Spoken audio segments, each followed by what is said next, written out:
What's going on, guys? We are back here with we're gonna finish off the cosmic nodes here in Dark Dimension 4. Again, we're using the Infinity Watch team. I've already ran it with the other guys, with Hala, Silver Surfer, Minerva, and now we're just running it with the Infinity Watch. And pretty much geared and tiered these guys as far as I can take them. Gamora, everything's pretty much leveled up.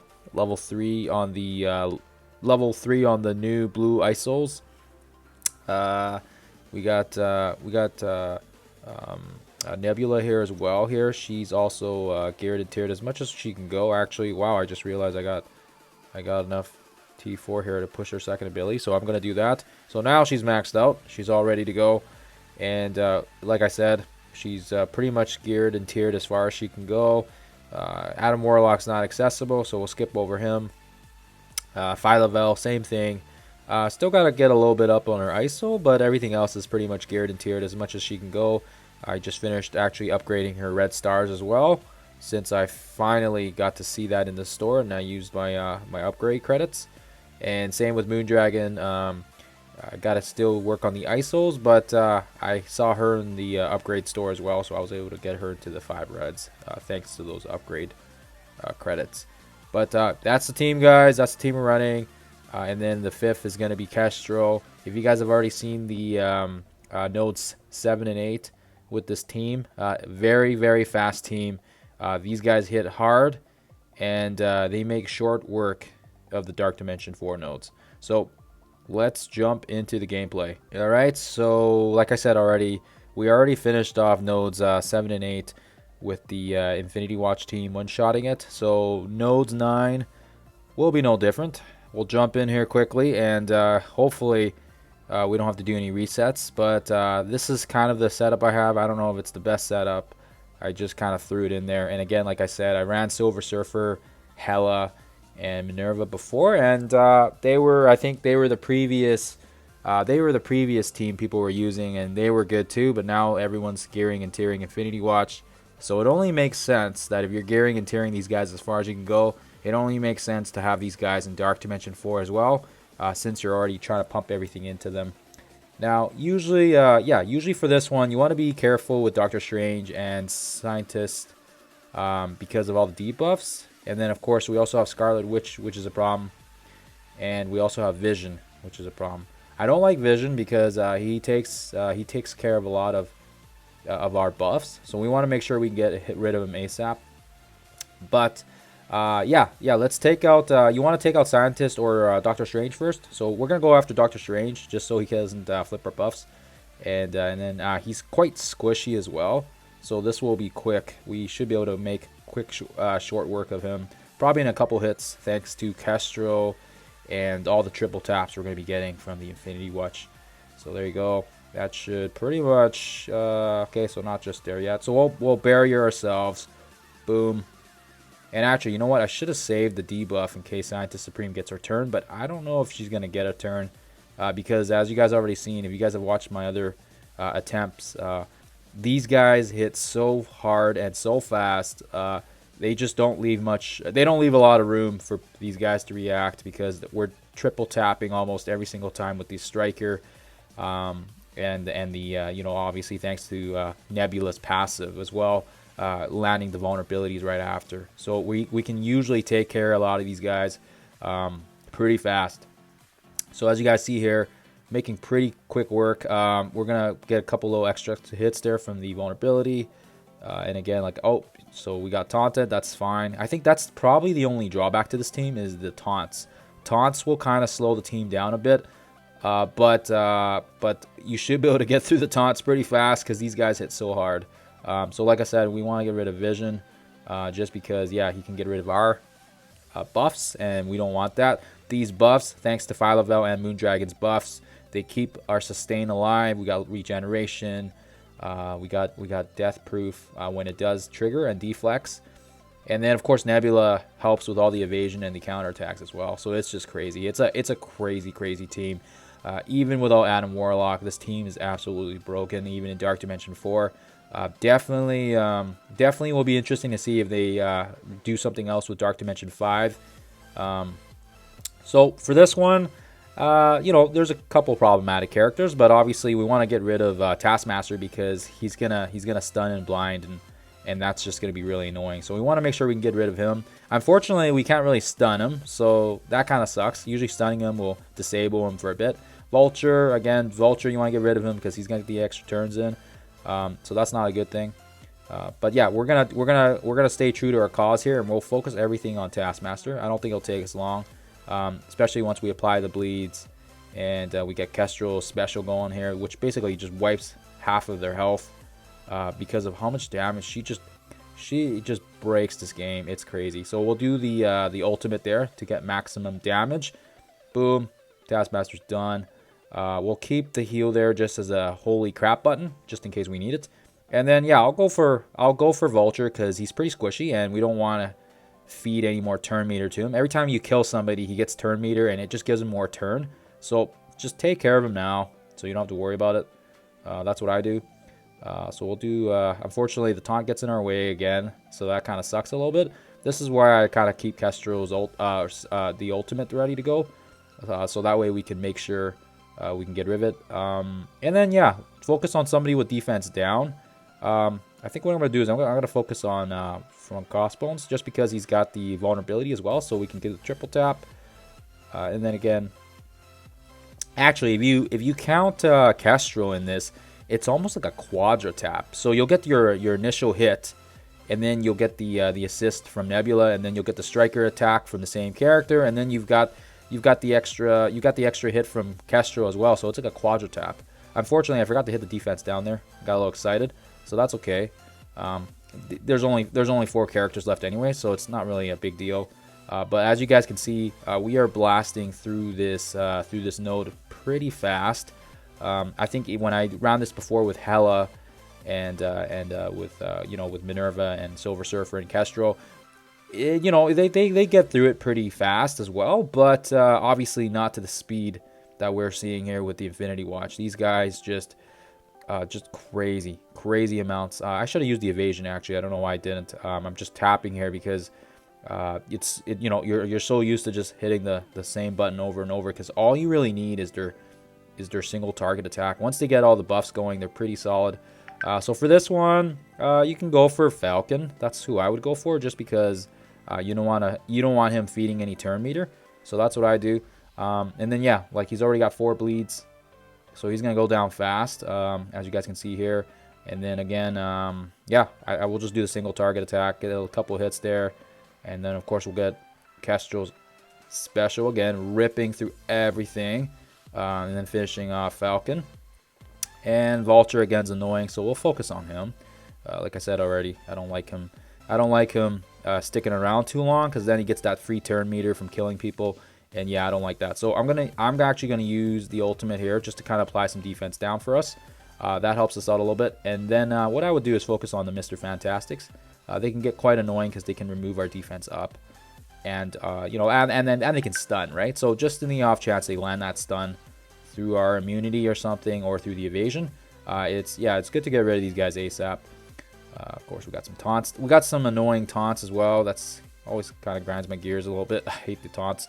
Yeah, that's probably the only drawback to this team.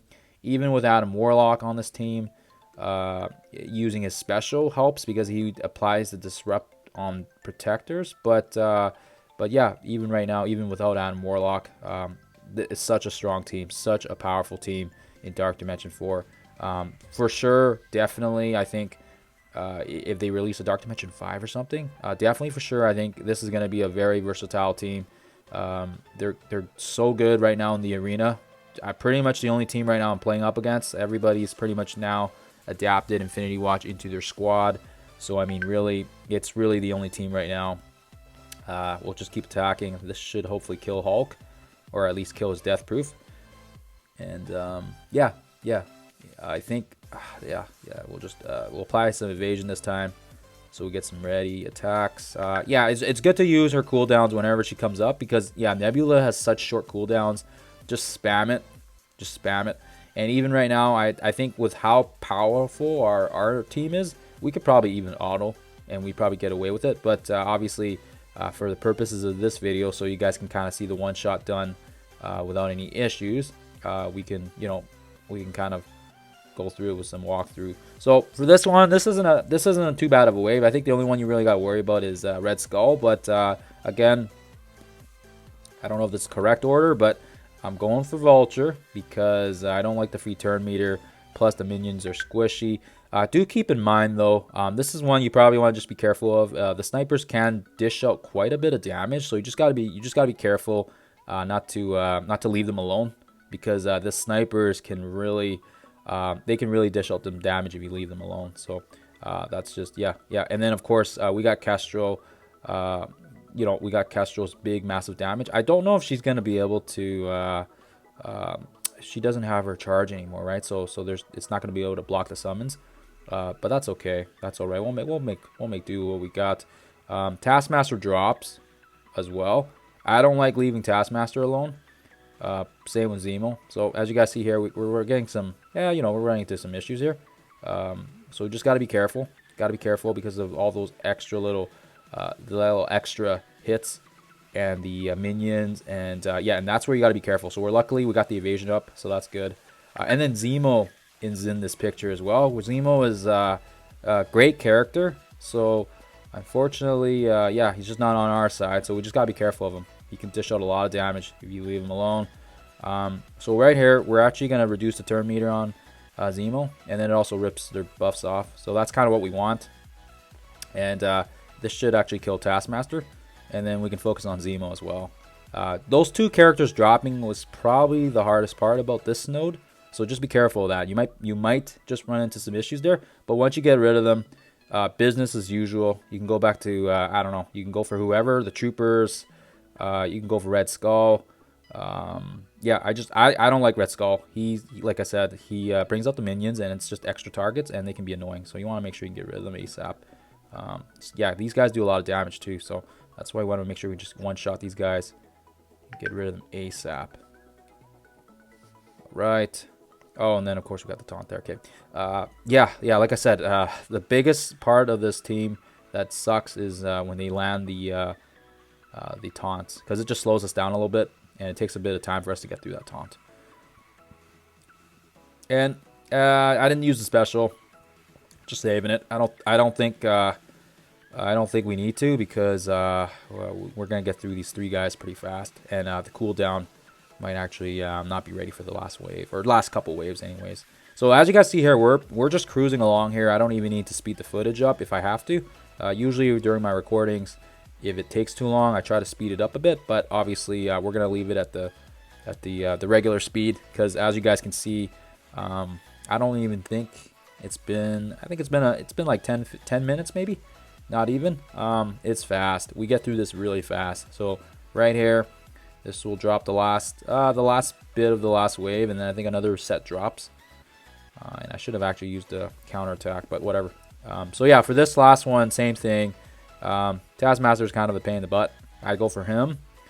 I don't know if that's correct order, but I think it works. And then this one, you want to make sure you got to be careful here, because we got Obsidian. So we just want to make sure we can keep.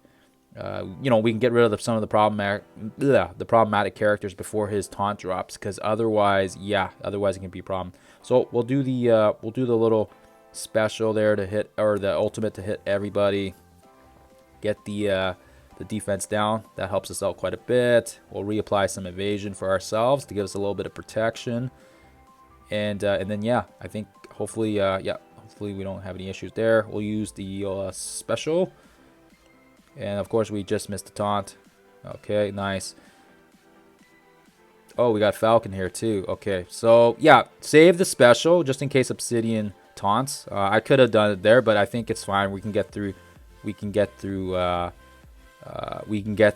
Crossbones pretty fast here. So this is where it's important. I think for sure,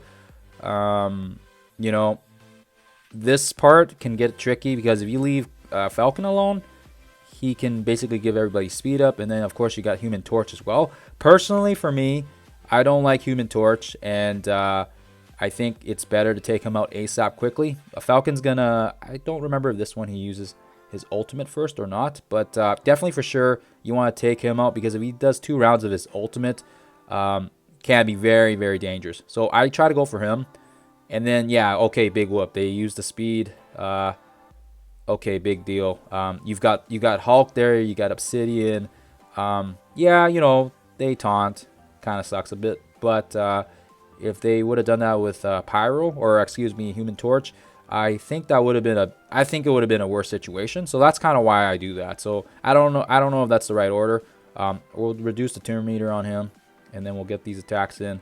But yeah, that's how I don't like Human Torch, because you leave him alone, he can basically one-shot your entire team, especially if they don't have buffs. So anyways, that's a personal preference for me. I don't know if you guys feel that way, but that's just when I one-shot these nodes, that's kind of my thought process. So we'll head into the city nodes after this, but I think from this point on, I mean, I think you guys can see that I don't think we're gonna have any issues one-shotting this. I think from this point on, I can probably just hit auto, but yeah, you know what? I'm gonna hit auto. Yeah. I don't think it matters too much because, like I said, you know, they're not gonna give us too many problems. I think Kestrel could probably one shot or 1 versus 2 these two guys on her own, and she'd probably be fine. So yeah, Obsidian Cole is the last guy. He's the slowest. Leave him last. Doesn't really do much. Yeah, he rips our buffs off, but whatever. Other than that, pretty straightforward, I think. Yeah, he rips her buffs off fine, then he just dies. So there you guys have it. So not too shabby, since my Infinity Watch team is pretty massive, but hopefully gives you guys an idea here. We did, like I said already, we were able to one-shot that pretty straightforward. And like I said, look, if you guys look at all the stats on these guys, I mean, I've got them geared and tiered as far as they can go. And yeah, they pretty much destroy these cosmic nodes. So in case you guys are wondering, because people have been asking me how these guys fare off in the cosmic nodes, even without Adam Warlock, these guys are they are a beast in this game mode. And definitely for sure, I think if there's a Dark Dimension 5, these guys are probably going to be effective there too. Alright guys, hopefully this has helped you guys out. Hopefully you guys found this useful. We will catch you guys in the next one.